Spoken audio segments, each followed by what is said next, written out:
کہنا ضروری ہے کہ جب وطن کی محبت کی بات ہم کرتے ہیں تو جو تعلیمی ادارے مسلمانوں نے قائم کیے، اگر کوئی اس تعلیمی ادارے میں بیٹھ کر بم بنانے کی سازش کرتا ہے تو ہم اس کی بھی مذمت کرتے ہیں۔ ایک ادارہ بنانا کتنا مشکل کام ہوتا ہے، اور ایسے ظالم لوگ ہیں جو ایک مدرسے کا کمرہ نہیں بنا سکتے، جو اسکول کا کمرہ نہیں بنا سکتے، ظالم امونیم نائٹرائٹ لے کے بیٹھتے ہیں۔ 14 لوگ مارے گئے، مسلمان بھی مارے گئے، ہندو بھی مارے گئے۔ تو ایسی ذہنیت کے لوگوں کے خلاف بھی ہم کو ان کی کھل کر مذمت کرنی چاہیے۔ یہ جو ملک کا دشمن ہے وہ ہمارا دشمن ہے۔ اگر اس طرح کی حرکتیں ہوں گی تو پھر ہم تو کھلی چھوٹ دے رہے ہیں ان ظالموں کو کہ جو چاہے کرنا ہے کر لو۔ مگر جو لوگ آج یہ سمجھ رہے ہیں کہ مسلمان کو سیکنڈ کلاس سٹیزن بنایا جائے گا، تم بھول جاؤ، تمہاری نسلیں ختم ہو جائیں گی، ہم ختم ہو جائیں گے۔ جب تک دنیا باقی رہے گی ہندوستان میں مسلمان ایک باعزت ہندوستانی بن کر رہے گا۔ ہم لڑیں گے، جمہوریت کے دائرے میں رہ کر اپنے حقوق کو حاصل کریں گے، ہم اپنی مسجدوں کو بچائیں گے۔ تم ایک مسجد کو شہید کرے مگر ہم لاکھوں مسجدوں کو آباد کریں گے۔ تم شریعت پر حملہ نہیں کر سکتے، اگر تم کرو گے تو اللہ کے نام پر بیٹا ہے اس کا۔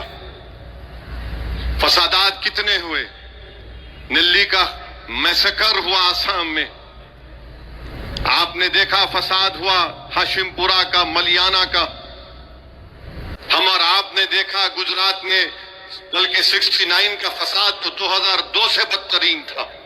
پھر 2002 کی نسل کشی ہم نے دیکھی، 2019 کا دلی کا فساد دیکھا، حیدرآباد کے فسادات ہم نے دیکھے۔ مگر ایک بات جو لوگ سمجھتے نہیں ہے وہ یہ ہے کہ ان تمام فسادات کو ہم نے دیکھا، ہماری مسجد کو شہید کر دیا گیا، اور کورٹ کا جب فیصلہ آیا تو کورٹ نے کہا کسی نے شہید نہیں کیا۔ سپریم کورٹ کا فیصلہ آیا تو کہا کہ آستھا کی بنیاد پر مسجد آپ کو نہیں دی جا سکتی۔ ملک کی تاریخ اٹھا کر پڑھ لو، جو لوگ آج مسلمانوں کو گالی دیتے ہیں اور وفاداری کا سرٹیفکیٹ ہم سے پوچھتے ہیں، اتنا سب ہم نے سہا اور کل بھی سہیں گے، مگر وطن سے نفرت کے مظاہرے نہیں کیے۔ اقتدار پر بیٹھ کر ظلم کرنے والوں سے ہم نے کہا کہ تم ظالم ہو، ہم تم سے نفرت کرتے۔ تو مسلمانوں کو اگر تم دبا رہے ہو تو تم بھارت کو کمزور کر رہے ہو۔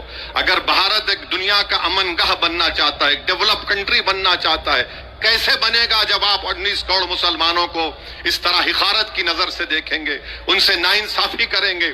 اور سمویدھان میں رائٹ ٹو ایکوالٹی جو ہے وہ سبسٹینٹیو ایکوالٹی ہے، آپ اس کو بھول جاتے ہیں۔